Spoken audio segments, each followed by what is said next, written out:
Bonjour à tous et bienvenue dans 30 Minutes Insight avec TBS.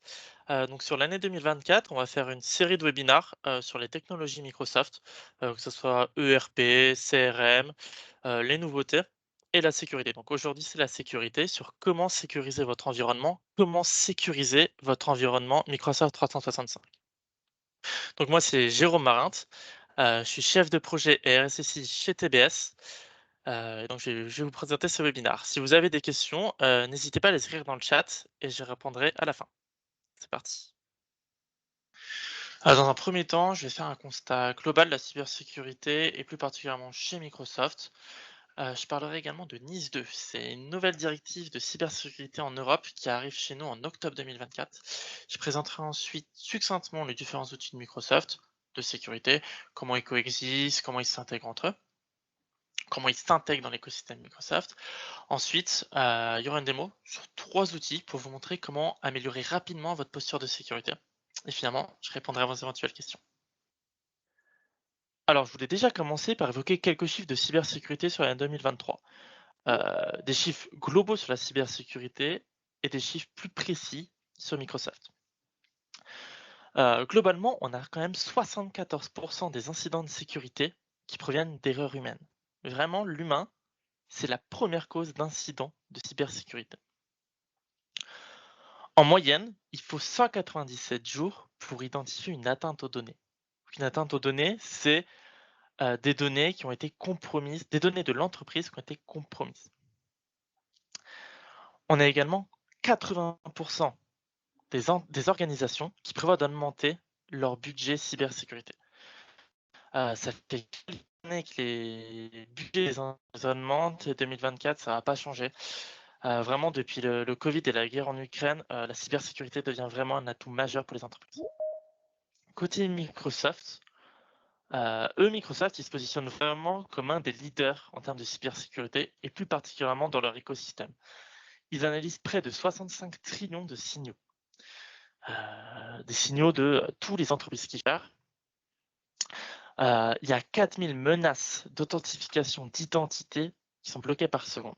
4000 fois par seconde qu'un login mot de passe soit bloqué pour des raisons diverses.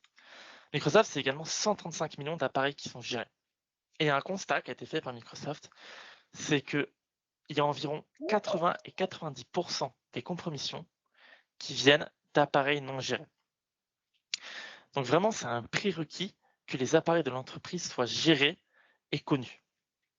Et en cybersécurité, il y a un dicton, heu, il faut simplement être plus sécurisé que les autres entreprises. On ne pourra jamais faire un système, heu, dans lequel aucun hacker ne pourra rentrer. Il faut juste qu'on fasse peur aux hackers et qu'ils se disent que ça vaut pas le coup de nous attaquer parce que justement, on a mis, les normes de sécurité en place et les outils pour nous protéger. Avant de continuer sur les outils Microsoft, je voulais faire un petit aparté sur NIS 2. NIS 2, c'est une nouvelle directive européenne de cybersécurité qui arrivera en octobre 2024 en France. Pour vulgariser, concrètement, c'est l'équivalent RGPD mais en cybersécurité. NIS 2, c'est surtout 4 objectifs. C'est gérer les risques de cybersécurité, se protéger contre les cyberattaques, détecter les incidents de cybersécurité et minimiser au maximum les impacts de ces incidents. Sont concernés par NIS 2, les entreprises de plus de 50 salariés et qui font plus d'1 million de chiffre d'affaires annuel. Il y a beaucoup de secteurs impactés. On a par exemple, l'énergie, le transport, la finance, la santé. Vraiment, c'est plus d'une trentaine de secteurs, donc énormément d'entreprises vont être, impactées. Je crois que c'est 180 000, dans l'Union européenne. Vraiment, c'est beaucoup. Et donc aujourd'hui, Microsoft, les outils de cybersécurité Microsoft répondent d'ores et déjà aux attentes de NIS 2. Revenons désormais à Microsoft. Microsoft, dans leur rapport de cybersécurité 2023, indique qu'on peut être protégé contre 99% des attaques avec 5 actions simples. La première, c'est la mise en place de la double authentification. Concrètement, si le mot de passe de l'utilisateur fuit, alors leur compte n'est pas compromis. Un hacker doit avoir quelque chose d'autre pour se connecter, que ce soit le téléphone de l'utilisateur, sa clé, une clé biométrique ou quoi que ce soit d'autre. Ensuite, il faudra appliquer les principes du zéro trust. Le zéro trust, c'est des principes de sécurité. On a par exemple vérifié explicitement. Concrètement, on ne donne pas accès à un utilisateur sans s'assurer que son compte et l'appareil auxquels il essaye d'accéder à une ressource ne sont pas compromis. Ça peut être des vérifications sur son emplacement géographique, sur le navigateur qu'il utilise, etc., etc. Utiliser le principe du moindre privilège. On donne les permissions minimales aux employés pour qu'ils réalisent leur travail. On donne vraiment que les permissions nécessaires et rien de plus. Adopter l'hypothèse d'une intrusion.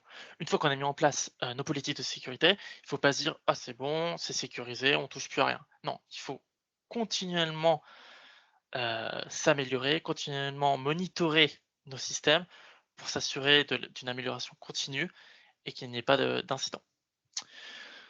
Utiliser des outils XDR anti-malware, un classique, mais vos équipes de cybersécurité ou vos équipes IT n'ont pas le temps de traiter tous les problèmes de cybersécurité. Il faut des outils pour détecter et régler automatiquement les attaques.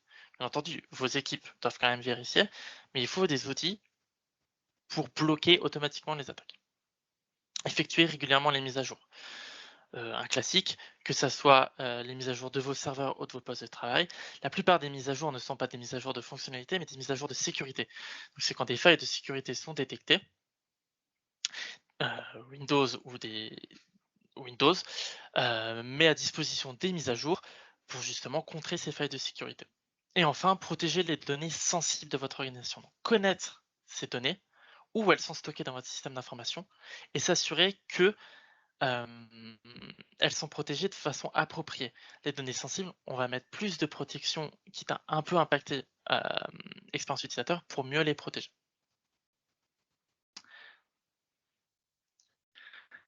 Ces principes de sécurité, ils nous amènent à l'écosystème de sécurité Microsoft. Les outils Microsoft, en termes de sécurité, ils permettent de répondre à toutes les problématiques qu'on a vues plus tôt. Et surtout, ils y répondent de façon simple. Tout d'abord, on a l'accès conditionnel. L'accès conditionnel, ça sert entre autres à configurer l'authentification double facteur. En fait, avec l'accès conditionnel, on va prendre des informations d'entrée. Donc, où se trouve l'utilisateur, dans quel pays, quel navigateur utilise-t-il. Et en fait, avec ces informations, on va faire des actions. Donc l'action, ça peut être demander la double authentification, bloquer l'accès de l'utilisateur. Si par exemple un utilisateur essaie de s'authentifier depuis la Russie, je peux faire en sorte qu'il ne puisse pas et que la connexion soit bloquée automatiquement. On peut lui demander de réinitialiser son mot de passe ou autre. Donc c'est vraiment des actions appropriées aux données qu'on a au moment de la connexion de l'utilisateur. On a également Microsoft Intune et Azure AD Premium. Ces deux outils combinés, ils permettent la gestion des appareils de l'entreprise.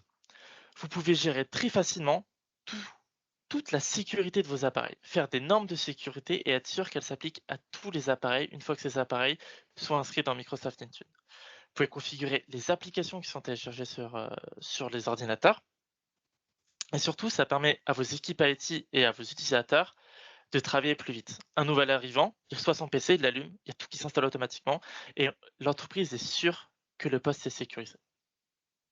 On a également Defender.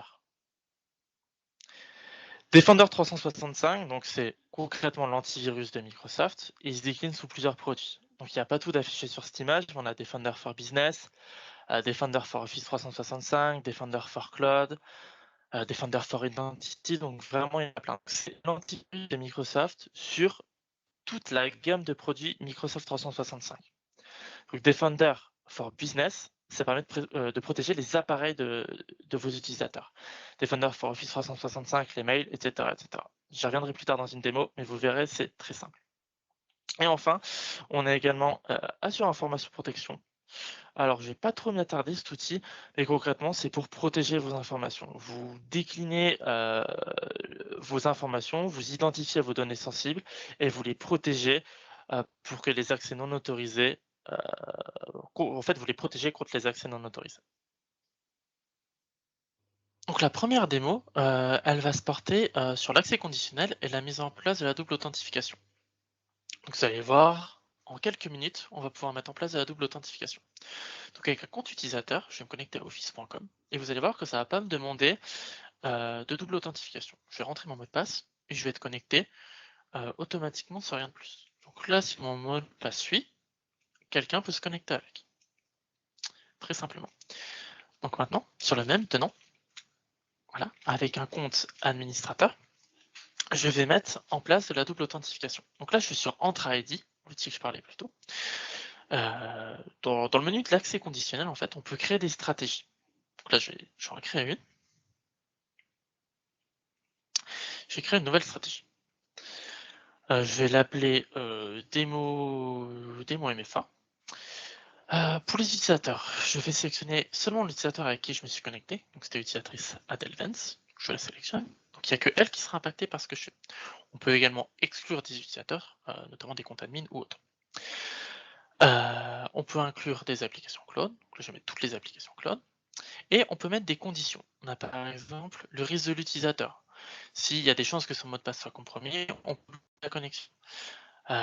Si, par exemple, il est dans un lieu, non géré, on peut également mettre des contrôles là-dessus. On peut mettre des contrôles, sur la plateforme, en fonction de l'OS, sur Windows, macOS, Linux.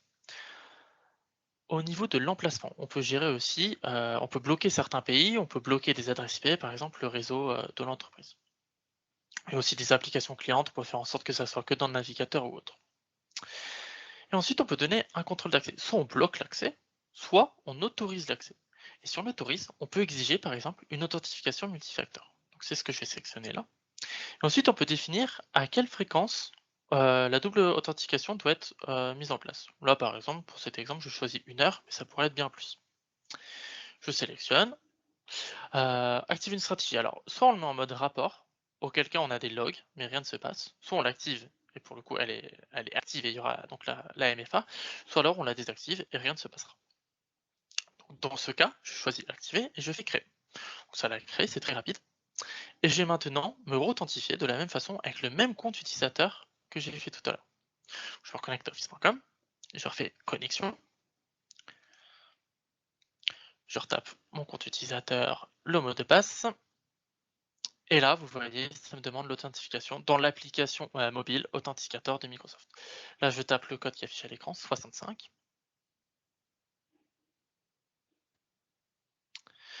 Et voilà, je suis connecté de la même façon qu'avant. Donc voilà, donc là, c'était très rapide. C'est un cas vraiment simple.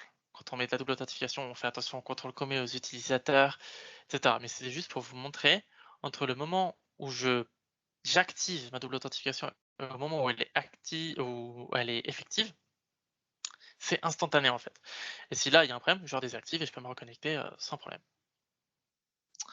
Je vais maintenant parler de Microsoft Intune. Donc j'en ai rapidement parlé tout à l'heure.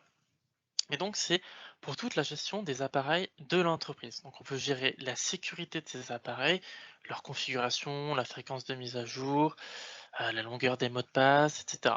On peut également gérer, et vous verrez, les applications. Ça sert aussi pour la configuration des applications. Donc quand on clique sur appareil, on a une vue globale des appareils. On peut voir qu'on peut gérer non pas que des appareils Windows, mais également d'autres OS. On a Linux, mobile avec Android et iOS, des Mac et même Windows Mobile. L'inscription d'appareils, elle peut se faire automatiquement quand on ajoute nos appareils à Entra ID. Elle peut se faire via des notifications mail, elle peut se faire via configuration manager, via Windows Autopilot. On peut, si on est en hybride, faire ça avec Active Directory, via GPO. Mais ça, c'est que pour les cas hybrides. Mais sinon, c'est très simple d'inscrire les appareils. Pour mobile, soit on passe via des notifications push email ou directement depuis le Play Store pour Android, par exemple. Mais ce qui nous intéresse, c'est la sécurité du point de terminaison. C'est-à-dire qu'on va gérer toute la sécurité de nos appareils. Microsoft met à disposition des baselines. Qu'est-ce que c'est? C'est des politiques de sécurité que Microsoft donc nous met à disposition, préconfigurées. Il y en a plusieurs types, mais moi là je vais sélectionner celle pour Windows 10 et les versions ultérieures. Et donc on doit créer un profil. Pourquoi on crée un profil? Parce on peut créer plusieurs baselines et l'affecter à des utilisateurs différents. Donc là je vais en créer une, je vais l'appeler démo Intune baseline. En paramètres de configuration, donc là tout de suite, on a les paramètres de sécurité qu'on peut appliquer à nos appareils Windows 10. Là on voit de l'administration à distance, du verrouillage, du BitLocker, donc il y a vraiment pas mal de paramètres. Mais je vais en sélectionner un qui parle un peu à tout le monde, c'est le verrouillage de l'appareil. On peut exiger ou non que l'appareil soit verrouillé avec un mot de passe. La plupart du temps, on mettra 8, c'est pour ça que c'est préconfiguré par Microsoft.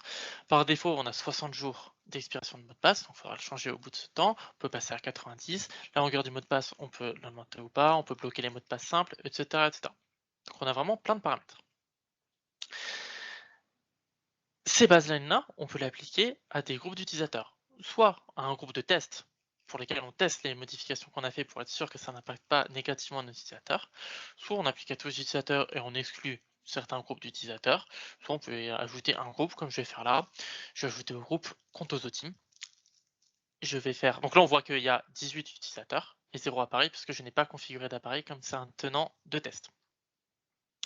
4 utilisateurs, 18 utilisateurs, tous les appareils de ces 18 utilisateurs seront impactés. Donc comme j'ai dit, je peux ajouter des groupes d'exclusion.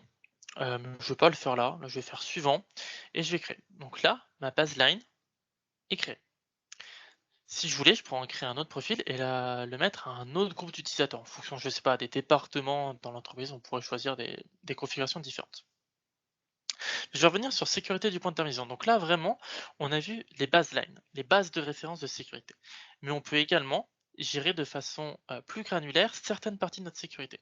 Par exemple, la partie antivirus. Je peux créer une stratégie spécifique à un antivirus. Donc là, je choisis ma plateforme, je choisis mon profil, Microsoft Defender Antivirus, et je crée un profil par rapport à ça. De la même façon, je vais mettre un nom. Et là, j'aurai vraiment les paramètres que de Defender et on aura plus que dans les baselines. C'est vraiment axé Defender avec plus de configuration. Donc là, je peux mettre n'importe quoi, je fais suivant, de nouveau suivant, on se retrouve sur l'affectation. Donc encore une fois, on peut mettre un groupe de test, on peut mettre tous nos utilisateurs, etc., etc. Ou alors je ne mets aucun et je pourrais modifier par la suite. Donc on a ça pour l'antivirus, pour le chiffrement de disque, pour le pare-feu, etc., etc. Donc là-dessus, on a beaucoup de paramètres qu'on peut gérer de façon granulaire.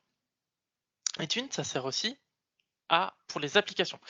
Je peux gérer les applications que j'installe automatiquement sur mon poste. Donc, je peux installer des applications Windows, je peux installer des applications métiers, même des applications customisées propres à mon entreprise peuvent être installées automatiquement. Donc, quand l'utilisateur lancera son ordinateur pour la première fois, les applications seront installées automatiquement.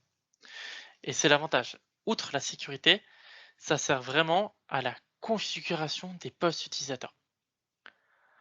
Vraiment, Intune, ça simplifie la vie de vos équipes IT, de vos utilisateurs. Quand vos utilisateurs reçoivent un poste de travail, le poste est prêt et il est conforme à la sécurité de l'entreprise. Vos utilisateurs ont déjà toutes vos applications installées, ils reçoivent le PC, ils peuvent travailler. Et enfin, dernière démo, donc je vais essayer d'aller vite parce que Defender, c'est quand même... il y a beaucoup de choses à montrer. Donc Defender, l'antivirus de Microsoft, l'XDR de Microsoft, décliné en plusieurs produits.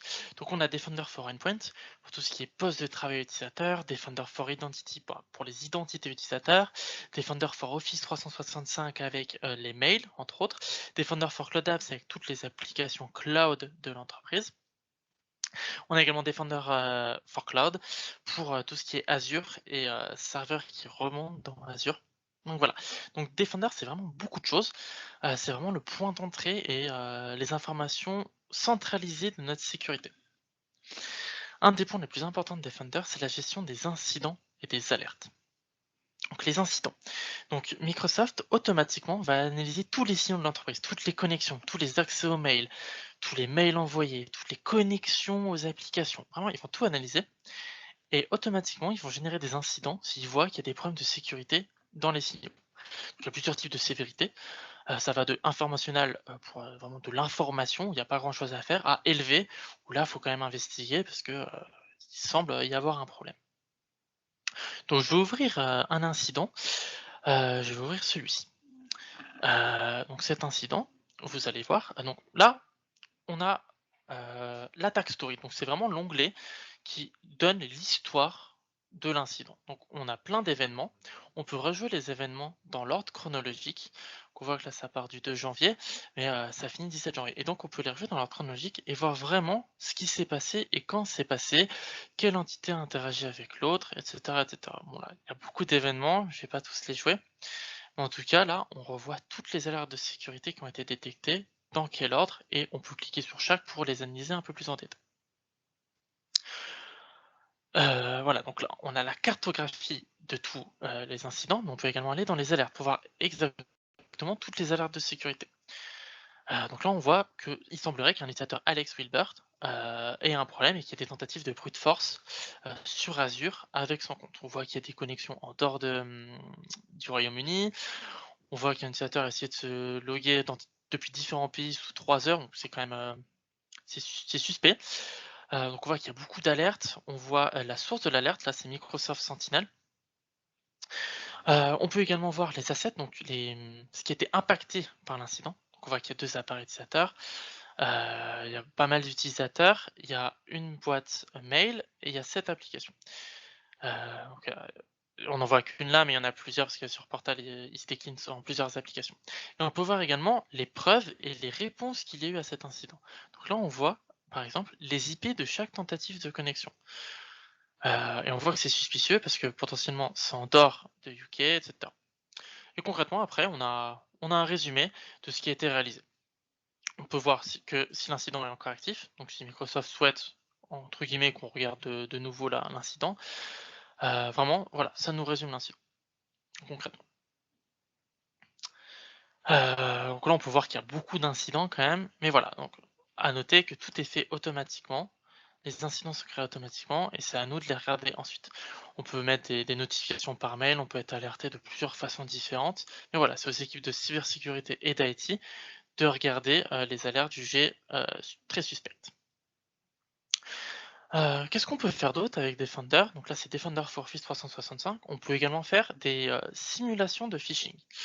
Donc là, sur mon tenant de démo, je ne pourrais pas en créer, mais très simplement, en quelques clics, vraiment 10 minutes chrono, vous pouvez faire des simulations de phishing à tous vos utilisateurs. Si vos utilisateurs ratent euh, le test, ils ont des formations qui sont données automatiquement et ils peuvent s'améliorer là-dessus. Vous avez des stats, vous voyez vraiment tout ce que vos utilisateurs ont fait. Dernière chose que je voulais parler qui est important, c'est le Secure Score. Qu'est-ce que le Microsoft Secure Score? Donc, c'est un pourcentage qui peut aller jusqu'à 100% qui décrit la posture de sécurité de votre organisation par rapport aux organisations de même taille. Donc, plus le pourcentage est élevé, mieux c'est. Et vous pouvez vous comparer aux organisations de même taille. Donc là, on voit qu'il y a un score de 54%, ce qui est pas trop mal en soi. Les organisations de même taille, elles, sont qu'à 40%. Donc comment ça se demande le Secure Score? Microsoft nous donne des recommandations à faire, donc il y en a beaucoup. Par exemple, activer le firewall sur les postes Mac. Si on l'active, alors le Secure Score augmentera de 0,61%. Et comme ça, on a des centaines de recommandations. Alors, bien entendu, il ne faut pas tout faire parce que sinon, il y a des impacts utilisateurs à chaque fois. Donc il y a un juste milieu à trouver entre, sécurité et expérience utilisateur, mais bon, c'est le mot d'ordre de la sécurité. Et donc voilà pour Defender, donc c'était très, très rapide. J'ai même pas présenté, 5 des fonctionnalités de l'outil. Mais en tout cas voilà, c'est un outil super facile à mettre en place et voilà. Donc pour conclure, tout ce qui a été présenté dans ce webinaire, c'est disponible sous les licences Microsoft Business Premium. Si vos utilisateurs, ils travaillent déjà avec les outils Microsoft, que ce soit de la bureautique, des mails avec Exchange avec Outlook ou bien tout simplement Teams, ces licences, en fait, ça rajoute la couche de sécurité qui est nécessaire pour protéger toutes vos données. Et voilà, c'était terminé. Donc j'ai présenté très rapidement les outils, j'ai pas eu le temps de tout présenter, forcément en 25 minutes, c'est très rapide. Mais voilà, c'est selon moi les outils, les plus simples à mettre en place pour avoir une bonne posture de sécurité et une bonne base, pour sécuriser nos données. Donc merci de m'avoir écouté et je suis disponible pour répondre à vos questions.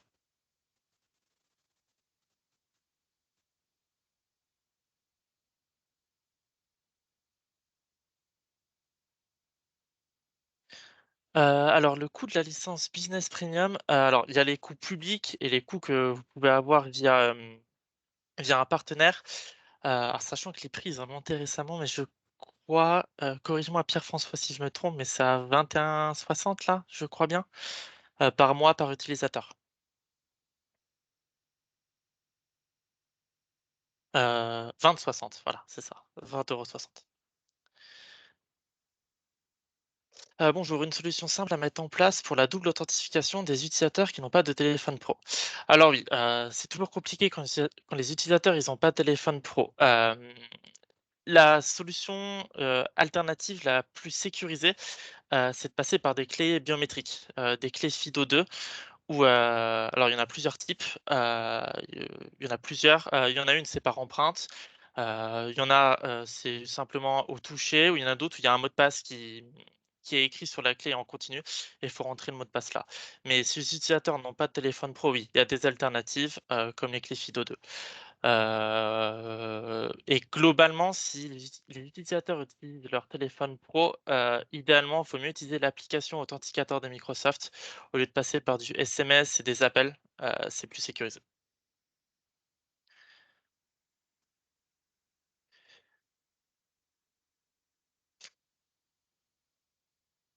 Collègue Anthony avait répondu, j'avais pas vu, excusez-moi. Heu, mais voilà, donc ce que j'ai présenté, ouais, donc c'est vraiment la base de la sécurité. On peut faire des choses bien plus complexes, mais là, donc c'est vraiment comme j'ai dit plus tôt, pour avoir une bonne posture, une posture rapidement. Et voilà et donc si vraiment vous travaillez déjà avec des outils, Microsoft et que vous avez déjà des licences, pour utiliser ces outils-là, les licences Business Premium, vraiment, ça rajoute la couche de sécurité vraiment nécessaire pour protéger vos données, sachant que, c'est vraiment simple à mettre en place.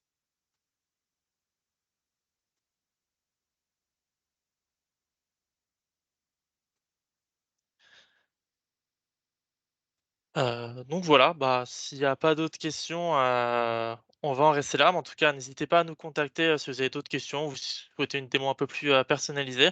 On reste à votre disposition, et voilà. Merci beaucoup. Bonne journée à vous.